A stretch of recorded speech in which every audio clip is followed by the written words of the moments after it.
안녕하세요. 우리 반사 여러분들 또 잘 지내셨어요?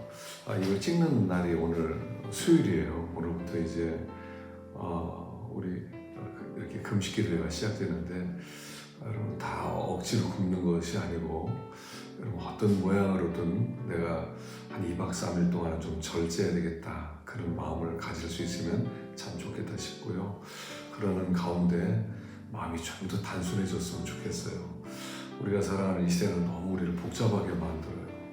또 우리의 마음도 굉장히 복잡하기 때문에 여러 가지 신경 써야 될 일이 많고 그러다 보니까 우리 에너지가 많이 흩어지는 것 같아요. 요즘 이제 제가 이제 고구마, 호박도 좀 심어놓고 오이도 심어놓고 유튜브를 보면서 어떻게 그러면 많은 열매를 맺을 수 있을까 이렇게 관심을 갖고 보는데 이렇게 순을 잘 잘라주는 거래요.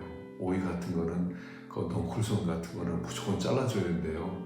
가능한 또 어떤 사람은 원가지를 길러라 또는 아들가지를 길러라 그러는데 과감하게 필요 없는 순들을 제거할 때 힘이 집중될 수 있다는 것이죠. 금식이라는 하나의 절제하는 거죠. 그렇게 해서 단순화시키고 그래서 힘을 좀 절약하는 그런 신앙생활의 방법 중에 하나가 아닌가 생각합니다. 오늘 본문은 그 요한일서 4장을 잡아보았어요. 오늘 수요일 날 함께 나눌 말씀인데 자 여기에 보면 요한일서는 아는 대로 사랑 이야기죠. 요한의 핵심 항상 설교는 사랑이었습니다. 그래서 오늘 여기 본문에도 보면 사랑에 대한 얘기가 나와요. 그런데 1절부터 6절까지를 보면 뭐가 나오냐면 여기 하나님께 속하였나 또는 하나님께 속한 것이요 또는 3절에 보면 하나님께 속한 것이 아니다. 4절에는 너희는 하나님께 속하였다. 이렇게 속했다는 얘기가 참 많이 나옵니다. 사람은 둘 중에 하나의 소속이라는 거죠. 하나님의 소속인지 아니면 마귀의 소속인지. 그래서 영을 분별하라는 겁니다. 왜냐하면 사람이 어디에 속했다는 것은 어떤 영을 받았다는 거거든요. 그래서 영을 분별해야 돼요. 이 사람이 하나님의 영을 받은 사람이냐 이 사람이 마귀의 영을 받았느냐. 그래서 여러분 영이 다르다 무서운 얘기죠. 그래서 여기 볼 때 나는 어느 영을 받았는가 하는 것을 우리가 생각해야 된다는 겁니다. 그래서 기준이 뭐냐면 여기 2절에 예수 그리스도께서 육체로 오신 것을 시인하는 영마다 하나님께 속하고 예수를 시인하지 않는 영은 하나님께 속한 것이 아니라는 거죠. 그러니까 예수님이 육체로 이 땅에 오셨습니다. 그걸 시인하면 하나님의 영 받은 거고 에이 아닐 거야 하는 것은 악한 마귀 영을 받은 거라는 거죠. 그러니까 우리가 이렇게 영을 분별할 수 있어요. 그럼 여기 나는 예수님이 육체로 오신 것을 시인하니까 하나님으로부터는 영 받았구나. 물론 이렇게 생각할 수 있지만 여기에서 예수님을 시인한다는 뜻이 중요하다는 것입니다. 그것은 무슨 뜻이냐면 예수님을 시인한다는 것은 예수님이 하나님이 우리를 사랑해서 보낸 메시아다 하는 것을 인정하는 것을 말하는 거거든요. 그러니까 나 예수님 믿어요. 나 예수님 시인해요. 난 하나님의 백성이요. 그렇게 생각하는 게 아니라 예수님 자체가 나를 향하여 하나님이 사랑의 표현으로 보내셨다는 것을 인정할 때 우리가 하나님의 영을 받은 사람이고 예수님은 하나님은 나를 사랑해. 예수님은 이 땅에 오신 건 맞지만 나를 사랑하는 것은 아니야. 그거는 내가 하나님께 속하지 않은 영을 받은 사람일 수도 있다는 것을 얘기하는 것이죠. 자, 그렇게 해서 예수님이 하나의 이렇게 갈림길이에요. 예수님은 나를 사랑해서 하나님 이 땅에 보내셨다. 그럴 때 나는 하나님의 영을 받은 거고 아니야 난 사랑 못 받았어. 그럴 때는 하나님의 영을 받지 못하는 것을 얘기하는 겁니다. 그리고 나서 이제 우리가 하나님의 영을 받은 사람이라면 이제 7절부터 끝까지 쭉 나오는 말씀이 하나님의 영, 예수님을 보내서 내가 너를 사랑했다 하는 사랑의 영을 받은 사람이라면 이제부터는 우리가 사랑해야 된다는 것이죠. 그래서 왜 우리가 사랑해야 되느냐는 이야기들이 쭉 나오고 있다고 해도 과언이 아니에요. 첫 번째, 하나님이 사랑이시기 때문에 사랑을 하는 거예요. 하나님은 사랑이시라. 8절에 유명한 말씀이죠. 하나님은 사랑이십니다. 하나님 그분 자체는 그냥 사랑이라는 거예요. 그래서 그 하나님의 영을 받은 사람은 사랑의 영을 받았기 때문에 사랑할 수밖에 없다 하는 것을 얘기하는 겁니다.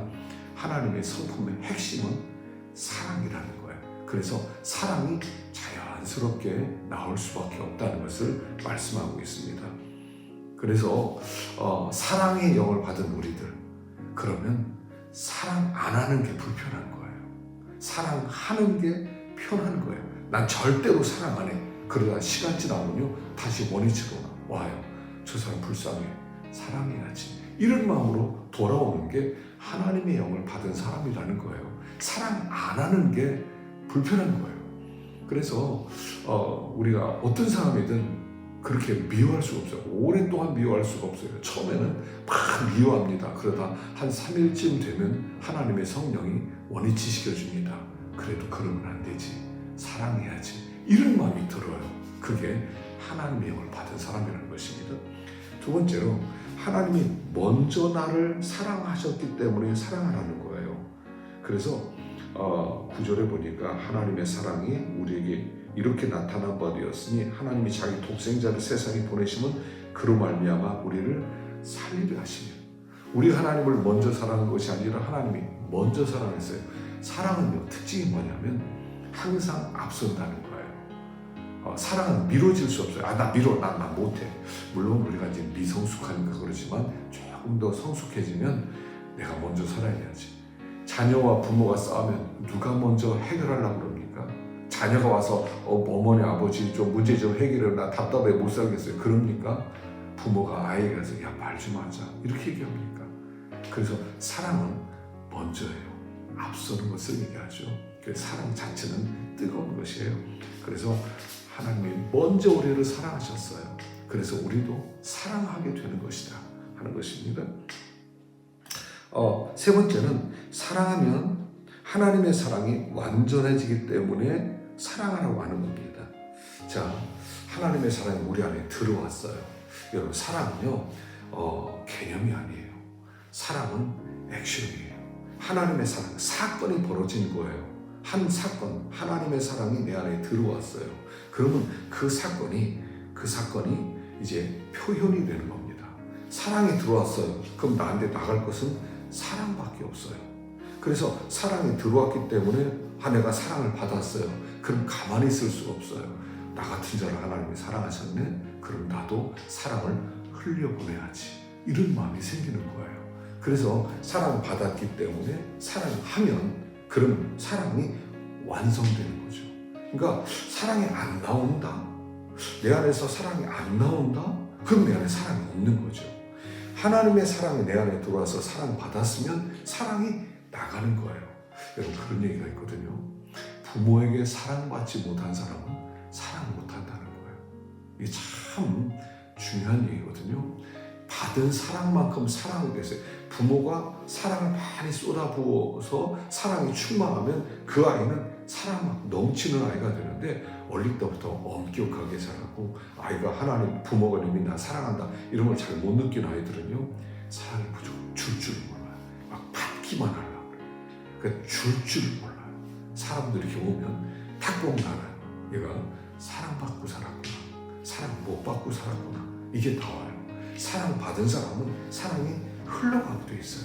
그러니까 우리가 아버지의 큰 사랑을 받았다 이걸 깨달으면 사랑은 흘러가게 돼 있습니다. 우리는 이렇게 사랑해요. 이렇게 생각해요. 대상이 문제야. 사랑받을 수 없어서 내가 사랑 못하는 거야. 제가 사랑받을 짓 해봐. 그런데 사랑하지. 그건 사랑이 아니에요. 사랑이란 뭐냐면 사랑받을 자격이 없는 자를 사랑하는 게 사랑이에요. 사랑받을 자격 있는 사람, 모든 사람이 다 사랑하지. 하나님이 사랑하라는 것은 사랑받을 자격이 없기 때문에 사랑하라고 하는 거예요. 그래서 우리가 이런 얘기도 하죠. 부모가 부모다워야 우리가 좀 공경하지. 아니, 부모가 막 모든 걸 잘해주고 모든 걸 하면 저절로 공경하고, 그게 무슨 공경입니까? 당연한 거지.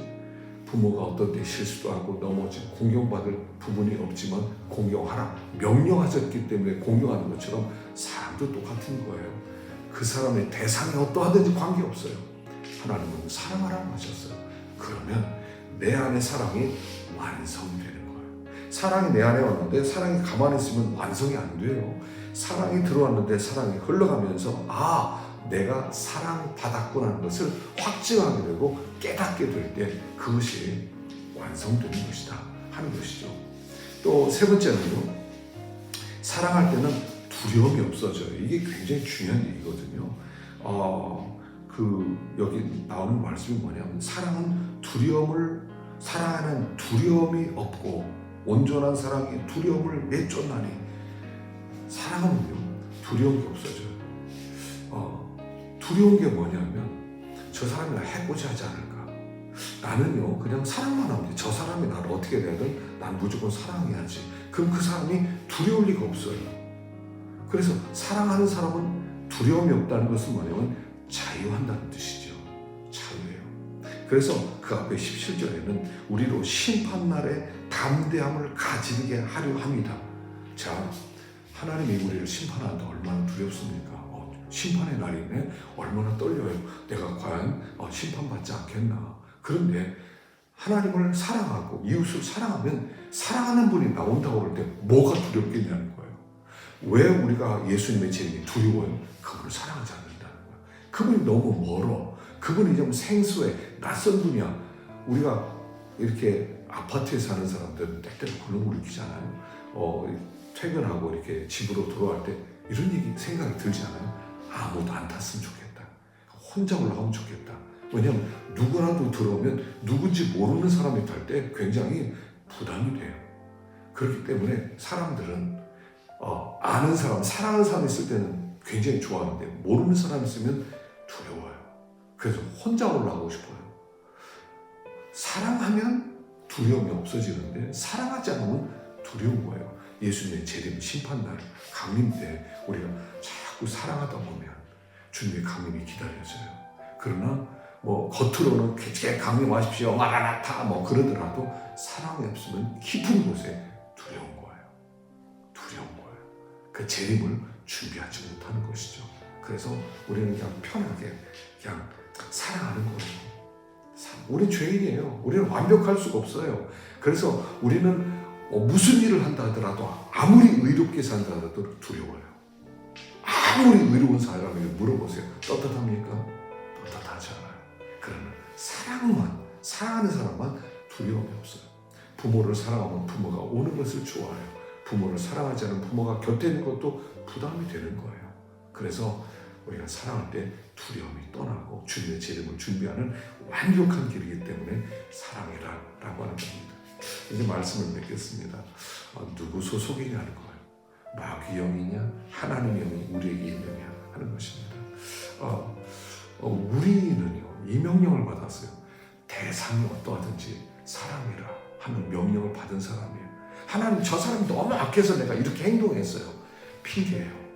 그가 어떠하든지 우리는 사랑만 하라는 거예요. 왜냐하면 우리 본질, 내 안에 계신 영은 사랑이기 때문에. 그래서요 이런 유명한 얘기 있죠. 향나무는 자기를 찍는 도끼에 향을 묻힌다. 그냥 향나무는 본질이 향이기 때문에 어떤 해를 끼치더라도 향을 주듯이 우리는 사랑이기 때문에 대상이 나에게 어떻게 하더라도 우리가 나눠줄 것은 사랑밖에 없는 겁니다. 그래서 이 사랑을 다시 한번 깊이 생각하시기를 바랍니다. 한번 기도하겠습니다. 하나님 감사합니다. 이번 주에는 우리 학생들에게 하나님의 사랑을 전하려고 합니다. 아버지, 먼저 우리가 그 사랑으로 충만하게 하시고 하나님의 사랑의 영으로 충만한 우리들이 그 사랑을 흘러보내도록 도와주옵소서. 우리 수고하는 교사들 세임 공급해 주옵소서. 예수님의 이름으로 기도하옵나이다. 아멘. 수고하셨어요.